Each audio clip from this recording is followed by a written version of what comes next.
Arkadaşlar nasılsınız demişim. Benimle yeni bir videonun karşınızdayım. Benimle hediye kutusu aldım böyle. 17 mi 6 TL bu. Hemen şunu açtım bir. Açtım arkadaşlar. Birinci ne çıkıyor? 17 mi pula değecek yoksa yoklanacağı bilmiyorum. Bu çıktı.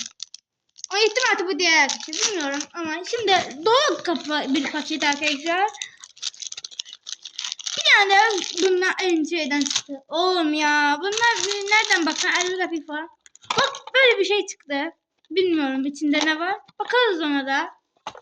Şimdi içinden bak bu iyi bu 50 lira falan ediyor.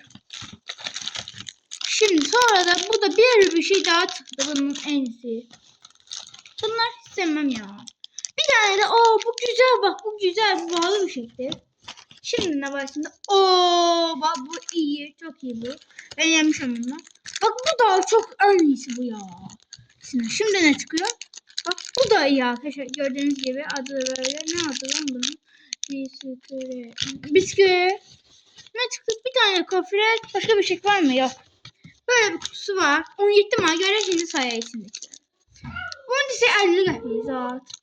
Devam önce. Video bu kadar. Bay bay.